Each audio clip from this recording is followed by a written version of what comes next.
Hi everyone, I'm Hayden, and today I will be taking a look at the Power Rangers Dino Fury Mosa Razor Zord and Ptera Free Zord.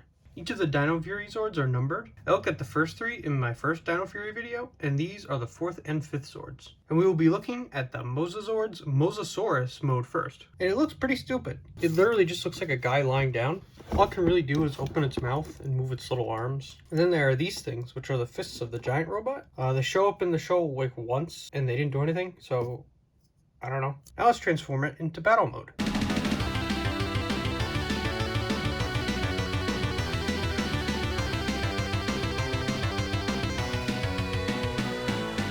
The transformation is really simple and doesn't really have anything interesting about it. But at least the Mosa Razor Zord's battle mode is really cool looking. I think this design is one of my favorite out of all the Dino Fury Zords. The blue and gold aesthetic is really cool. I also like how the head goes inside the mouth, and the tail sword looks pretty cool. But the articulation leaves a lot to be desired. Like the T-Rex sword, all the joints are ratcheted. But some of the ratchets are way too tight. With how the knees are designed, I feel like it's really easy for a kid to get their fingers stuck in there and snap. Also, if you bend the knees too far, it starts bending these back spikes, which is just annoying.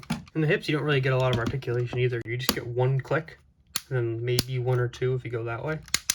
Same thing with the elbows. There's only one position that the ratchet can go, unless you kind of force it to be in the middle. And this one doesn't have a bicep swivel, it only has a arm swivel. So getting this guy into any dynamic poses is really hard. Overall, I'm pretty disappointed with the Mosa Razor Sword. Hopefully the Ptera Free Zord is better. And this is its pterodactyl mode, and it looks really cool. I think it looks a lot more like the prehistoric animal it's meant to represent, a lot more than the Mosa Zord. And there's pretty much no articulation except for the mouth opening. Now let's transform this thing.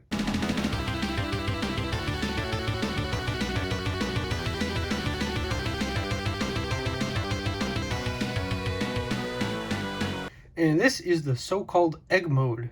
When I first got this figure, I had no idea what this was. But after some research, I found out it's not even something from Power Rangers. But it's from the show Dino Fury is based on, Ryosoger. Apparently the Zord can turn into this thing at will. Apparently a pit mode, whatever that means. But the characters in it call it P10, so I'm going to call it that. And it looks really silly. I really like the look of it. It's like a penguin egg guy. It's kind of cool. The mouth can still open. That's all it does. This is actually the mode I have it displayed on my shelf for a reason that you will understand very shortly.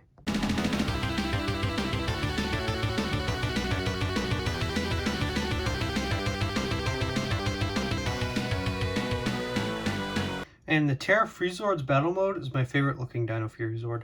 I really love all the clear plastic used. Clear plastic on toys will never not look cool. But there is a very major problem with this figure. For some reason on mine, the ratchets in his leg are just non-existent, so it's just completely loose forever. Makes standing him up really not good because usually he likes to lean and then he'll fall over. So that's why I have him in the egg mode on my shelf.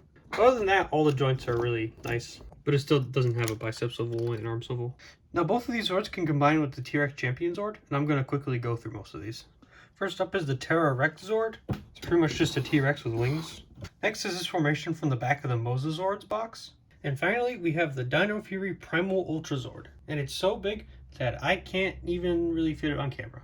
And it looks really cool. It's really tall and like super heavy. But because of that, it's very prone to falling over. The joints in the T-Rex legs just aren't strong enough to hold up all this plastic. There have been multiple times where it's fallen over. And I'm kind of sad it only includes 3 of the Zords. As far as I know, there isn't a Zord combination with all of the Dino Fury Zords. But it still looks really cool nonetheless. And obviously there's nothing stopping you from creating your own formations. Overall, these figures aren't really the best. Definitely not as cool as the T-Rex Zord. But when you combine all of them into the Ultra Zord, it is really cool. Thank you for watching. I hope you enjoyed the video. If you did, please leave a like and subscribe, and comment what you think I should review in the future.